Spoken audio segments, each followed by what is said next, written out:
Hey guys, welcome back to my YouTube channel. This is the second episode of my special needs sister series, and this episode is about her education. I hope you guys get to enjoy this video and get to learn more. Also, I took some time to do this, and I hope you guys will forgive me for that. So, yeah, let's just go straight to it. And mom is going to give us a brief of her education journey. So there's this friend of mine who visited me often in the house, and he noticed that I had this baby who was a special needs kid.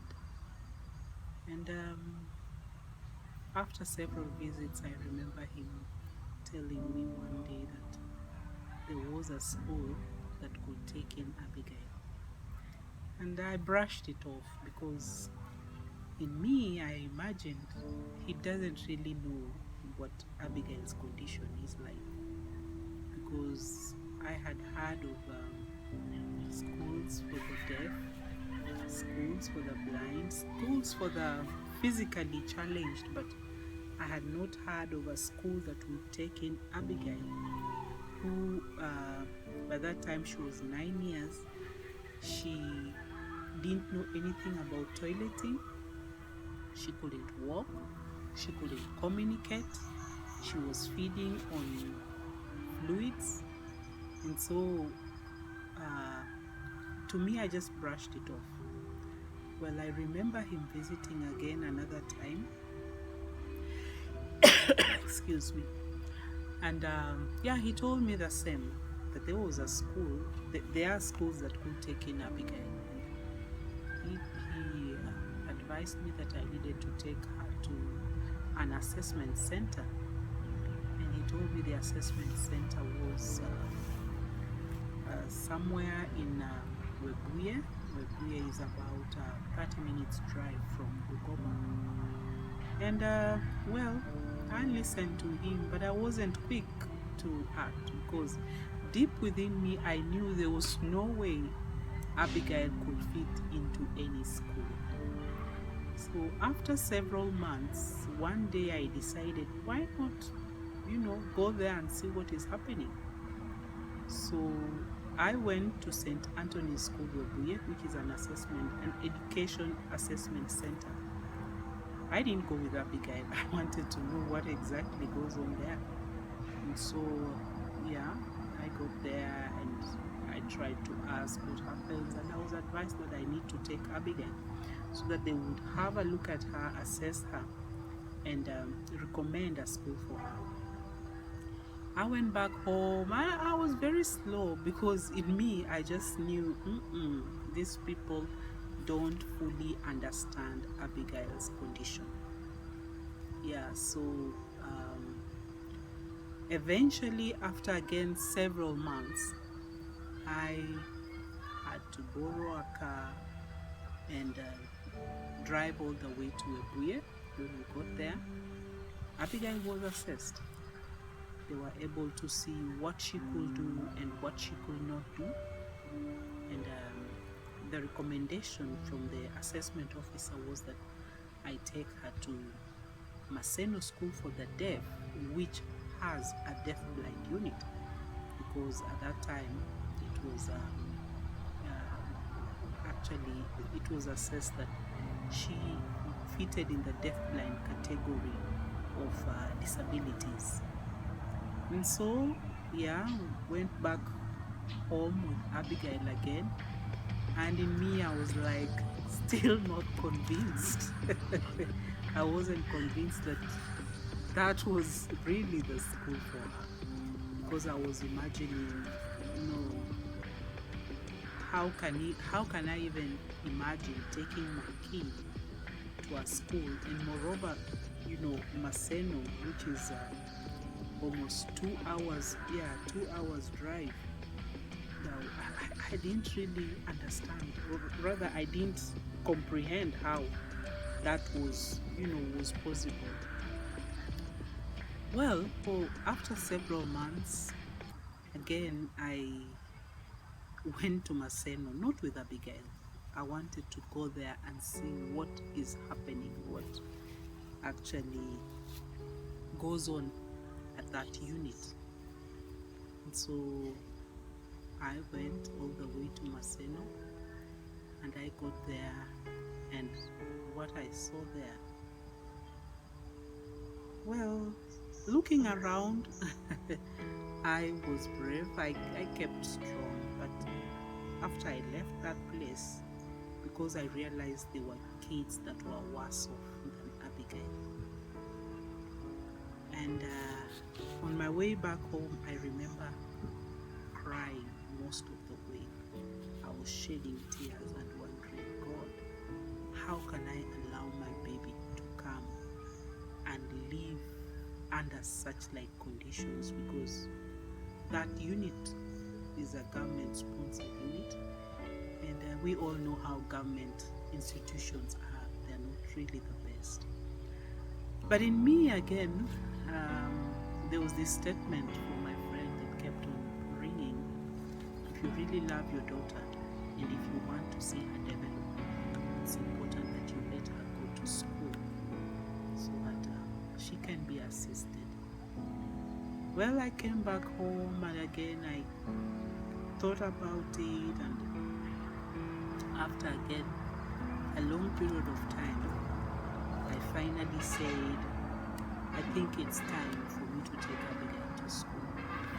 Because I remember that time I tried keeping house helps, but they won't really stay. They would be with me maybe for just a few months, others just for a few weeks, and they would be gone. And that was the time also that Abigail's dad had, he was out of our lives. And so with all the kids going to school and me all alone there with Abigail, it was so hard for me just, not to be doing anything to earn an income. And so, yeah, I gathered courage, and finally I took Abigail to school. And I remember when I got there, the teachers there looked at Abigail, and she was very, very irritated. She kept on hitting herself. She has this habit of hitting herself, like, when she's not happy. And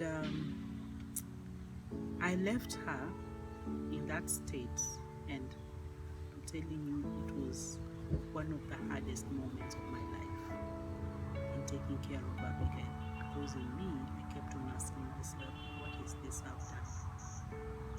It's like I was fighting in between just living with Abigail the way she was and having to take her to school where she would get some kind of assistance.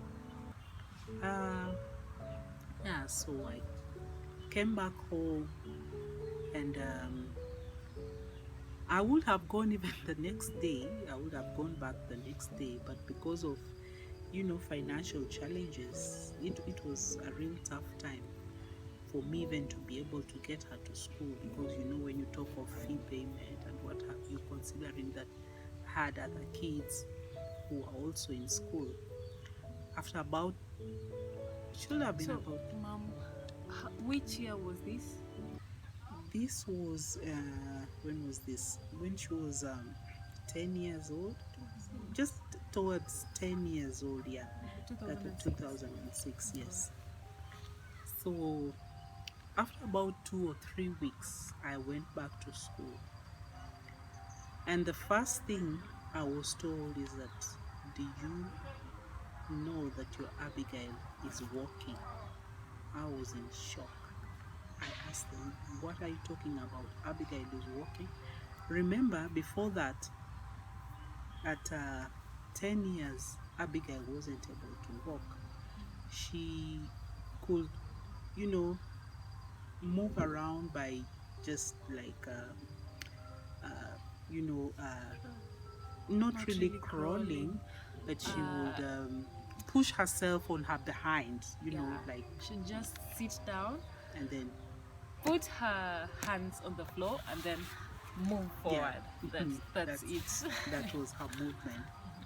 And so getting to school after 2 weeks, and I'm told Abigail is able to walk, I was in tears. I remember calling my sister, and I told my sister, you know what? Abigail is able to walk. And there was so much rejoicing. I came back, and I was happy as much as I had left her there. But then I was seeing the result, and so I was very, very happy. On my other consecutive visits, I realized that they had helped her to, you know, start feeding on solids. Can you believe it? In school, she was taught on how to chew. I tell you, there are people out here who are talented, you know, in taking care of the special needs kids. Yes, so they taught her how to chew. Initially, she would just take, I had mentioned porridge, milk, and tea. That was it. Mashed potatoes? Mashed potatoes, she wouldn't, because every time we tried to give her mashed potatoes, like, it will choke her. You know, she would, you know, not comfortable at all. So she didn't. She wasn't taking any of those. And so, yeah, I can say that her life in school, it was very profitable, because one thing is that in the other clip, you remember I mentioned that she underwent heart surgery. It's through the school that she was able to access that subsidized rate of heart surgery. Now, the Mater Hospital, through the school, identified several kids that had heart conditions, and that is how Abigail was able to be, you know, to be assisted. Otherwise, there was no way I would have managed, I would have afforded that surgery. And a quick one, just for everyone who participates in the run, the Matter Heart Run. So just know that your contributions and whatever you give, it always supports someone somewhere. Someone somewhere might just be in need of that support. So be encouraged, and thank you so much to everyone who gives towards the run. So we are grateful, because Abigail was a beneficiary of that. So yeah, apart from walking and chewing, Abigail was taught on, you know, how to even go to the toilet, because yeah, she really learned how to, like, when she needed to use the toilet, she would go and apart from being taught on how to walk and chew, Abigail was also taught on toileting. The school was really beneficial to her, because she got to learn how to, you know, use the toilet. She even was able to dress some, you know, she would take her trouser and she would. But remember, this was like the toileting and the dressing. It wasn't like she learned how to do it immediately. The deaf-blind children are children who take a very long time just trying to learn one particular skill. For example, like even the toileting can take even a whole year. You know, the dressing can take maybe even like up to 2 years. So it's a very, very long process. Yeah.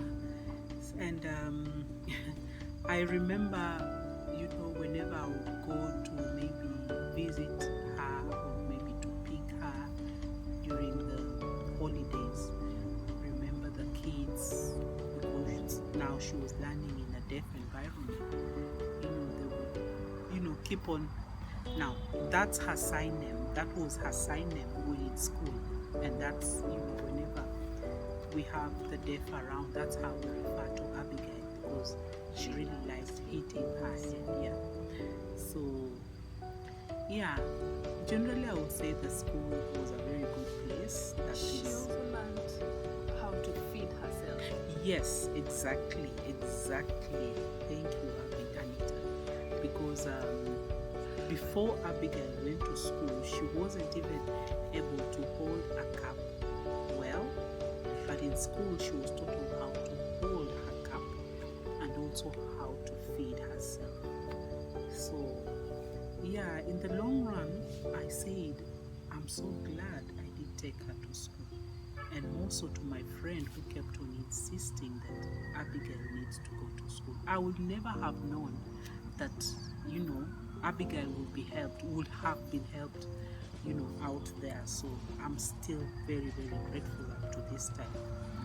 Yeah, and well, it got to a place now. It's like she was no longer happy being at that school. And first of all, I should say that getting her to school was sometimes such a challenge,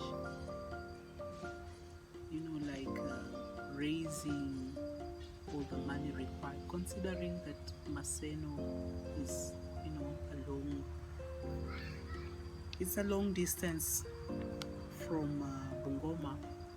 Use public means, so getting transport to take her to school, and then all the shopping that was needed. At that time, it was very challenging for me. So there were times she would delay even for as long as 1 month before getting there. And at times people will not understand. They will imagine that I'm just being, I'm not caring enough. But anyway, it got to a place that she started behaving very strangely. Like the first time I took her, the first time, that is when she started behaving strangely. I took her, and after about 2 weeks, I was called and told she is unwell. And, she was swollen all over and she was hitting herself. So I went, and actually the situation was very bad. Abigail was so swollen because she had been hitting herself, and she didn't want to feed. Well, I took her, brought her home, and interestingly, immediately we got home, I tried to feed her, and she fed so well. I observed her, she was back to herself, she was very happy. I didn't even take her for treatment. After about a week or so, I saw she was okay, and so I took her back to school. And again, after a week, I was told Abigail is unwell. She's again, having the same behaviors. And when I got there, there is a teacher who confided in me and told me, Abigail is trying to communicate with you. She's trying to tell you something. And so it turned out that seemingly there was somebody, I don't know, one of the workers, I don't know whether maybe, her fellow pupils, I don't know. But it's like that the environment wasn't conducive for her. Probably somebody was not handling her well, and she wasn't comfortable. Yeah, she wasn't comfortable being there. And so that was the end of her schooling at Maseno. And Which year was that? And how old was she? Now that was in let me see. Should have been in 2010. Yes, should have been in 2010. 2010 or 2011. Oh my god. Yeah, because she joined in 2006. Yeah, 2011. Yeah, 2011. And so I came back home with her, and I remember crying and saying, now, if the experts have tried and it's like, they're not giving any advice, I'm asking them, so what next? And they don't really know what next for Abigail. I kept on asking myself, God, what should I do? A few years later, there's this lady, a teacher who was teaching at Maseno School for the Deaf. Actually, she was heading the deaf-blind unit. And before Abigail left, she had retired and she was home. And after she learned that Abigail was no longer in Maseno, she called me and asked me how she was doing. I told her, well, Abigail is just at home, and please, if you find a place where she can school, I'll really be grateful. And yeah, later on, she called me and told me there's this school in Awasi that is being run by, the Catholic Church, and that would be an ideal place for Abigail. Yeah, and so I made arrangements. Later on, I took her to Awasi. That's where she was for probably another 3 or 4 years. Yeah, until 2018, 2019. This is 2020? Yeah. Until 2018. Yeah, that's when, the school felt like Abigail had outgrown school, because taking care of her, especially now that she was an adult. In 2018, she was how old? She was 22. 22? Yes. And so at 22, having her as an adult, caring for her had, its own challenges, and they felt like there wasn't really much She more could learn. that they could do for Abigail. What's that? I said she could learn. There wasn't Yeah, much. yeah, okay, yeah. And well, all in all, generally I would say that naturally deaf-blind children, once they have acquired the daily living skills, then they are able to graduate onto vocational schools where they get some vocational skill, probably like knitting, sewing, and some are even just taught poultry keeping. Some are even just taught maybe dairy keeping. And by the way, for the deaf-blind kids, when they are taught such skills, they really are very, very good at it, because they are used to kind of a routine. And when they get used to a routine, then they master it so well and they do it so perfectly. There are some deaf-blind children that I've seen that can even, wash clothes. They wash clothes as much as, they may be totally blind or partially blind.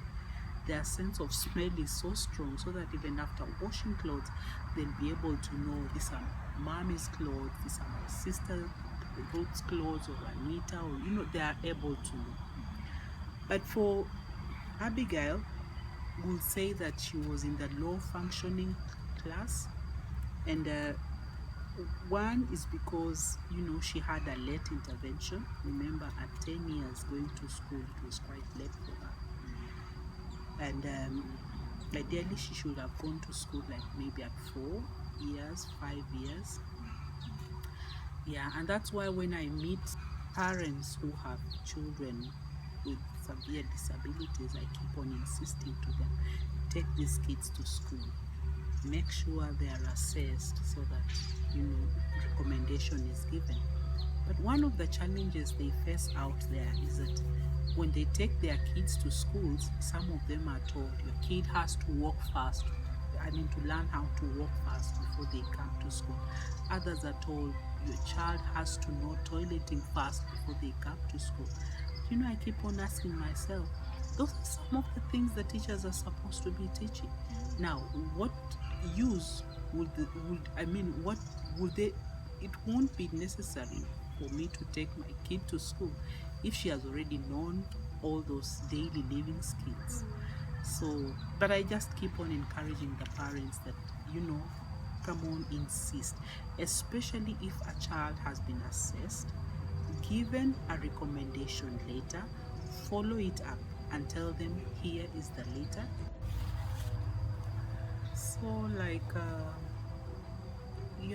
once you get that recommendation letter from the assessment center, just insist on having your child admitted into school. I know it will be very hard as parents, to release your child to go to, especially a boarding school. Personally, I would say for us in Western, it's not possible to have your child be in a day school because we don't have such schools around us. I know in Nairobi there's Kilimani deaf-blind unit where parents can drive, take their kids to school and then back. But as in Western, we don't have such schools. So once again, I really appeal to parents who have special needs kids. Take them to school. In the long run, it will be beneficial to them. It will help the child to be independent, and as the child grows and you expect the child to be independent and yet they keep on depending on you for everything, it is quite alone. And it's best when the child is able to take care of itself. One of the challenges I faced while taking Abigail to and from school was about the transportation. It was very, very hard. Remember, use public means. Now, using a boda that is a motorbike boda. Before that, I used to use a bicycle, As you can see, I'm well built and having to sit behind, to sit on a bicycle with Abigail. And as she continued growing, it became very, very challenging. It got to a place generally Abigail gets to a place she's very hyper, she gets very excited and she keeps on shaking. And so you can imagine sitting on that boda, whether bicycle or motorbike, and she's excited and she's rocking here and there. It became very unstable. But you see, that was the means that was available then. So ride from the house to the bus stop. Getting there, the matatu has to fill up. Now, Abigail gets to a place, at times she's very restless. At times you have to sit maybe even up to an hour. Well, eventually I made friends with one of the touts. I took his number. And so whenever we needed to travel, I would call him to let him know. And then when the matatu is just about to fill up, he would call me, then I would rush. And they always knew that I had to sit at the front seat so that she is comfortable. Now, I would face so much negativity from people because they didn't understand. Kind of stigma, but people would, holding Abigail while walking. Mostly she prefers when you put your arm around her neck. I think it's a form of security for her. She knows that she is safe, she won't fall. And so she likes that way. She likes it that way. And when you hold her that way, I remember one tout shouting to me, "Unanyonga mtoto." It's you're strangling the kid. Well, I faced all kinds of negativity. At times, people say you're not taking good care of the child, and yeah, the another challenge came when I had to take her father on to Awasi, because Awasi is far away from Maseno. You know, getting to Kisumu, I had to get onto another matatu. Just moved from one matatu with Abigail and with her school shopping. I tell you, it was really a big challenge. It was really a big challenge. At times I would feel like crying and asking God, why does it have to be like this way? Yeah, it's so, but I'm really grateful to Awasi. They loved Abigail. They took good care of her. And yeah, that's it about Abigail's education.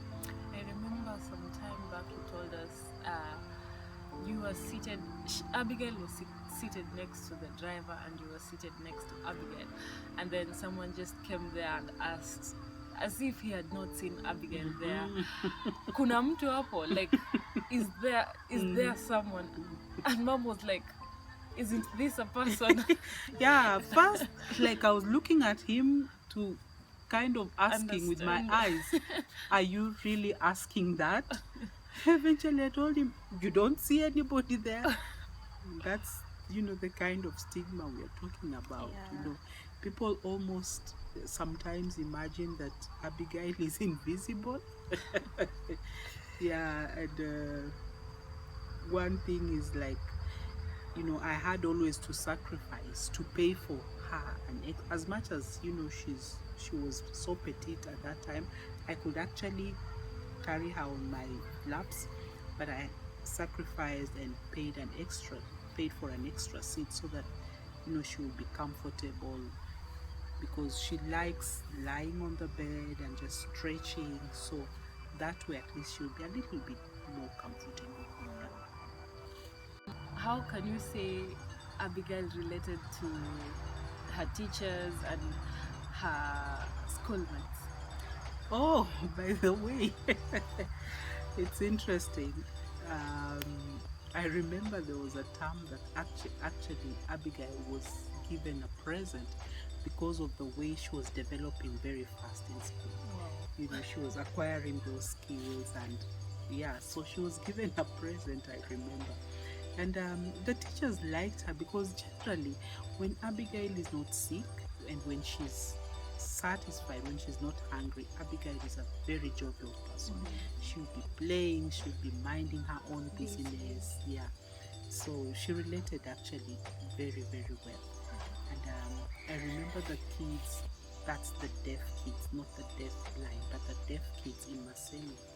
The older kids are the ones who would assist in washing Abigail, and they would assist the house mothers in washing Abigail. So generally they were very good kids, and they liked Abigail. Yeah. And maybe just to add something, as mom said, like, we just love to encourage people out there. If you have children with severe disability, there is hope that they can acquire skills. And the good thing with them going to school and acquiring these skills for daily living is that they make work easier for you. Like, it's not that easy, but it's easier if they have the skills themselves. And yeah, so just take your kids for assessment and just be persistent and don't give up and be encouraged. We are here to just give a story of hope, and so we hope that you feel encouraged and you like there is hope for your children. So don't feel like the world has come to an end and life has to stop. Life will still go on, and just be encouraged. And yeah, to the world out there, I'd like to make this comment. We've heard of people making statements like they have hid their special needs child, kuficha mtoto, like they've hid their child because it's a special case. Now, I often tell people it's not about hiding the kids, because I remember just before I took Abigail to school, there she was, and I couldn't understand her. I didn't know what she wanted. I know even up to now there are times when I can't really understand her, but to some extent I should say I learned to kind of know what she wants and what she doesn't want. But then at that time, I remember even when she went to school, her hands were very black. Why? Because she used to bite herself so hard, and that was all because of, she's annoyed, she's angry, because when she wants something or she feels she needs something and nobody's attending to her, she used to become very angry, and so she had these rough hands, areas whereby families don't have this information, and so there they are with a severely disabled child. They can't communicate, and when you can't communicate, then the child is angry, they turn out to become violent. So when a child becomes violent, I can't communicate with the child. What next? I'll try to confine the child to a room so that it's there by itself, to an extent where we have had cases of a child being chained onto a tree or onto a bed. I don't fully blame the parents. It's just because they don't understand the child. They don't know how to treat the child.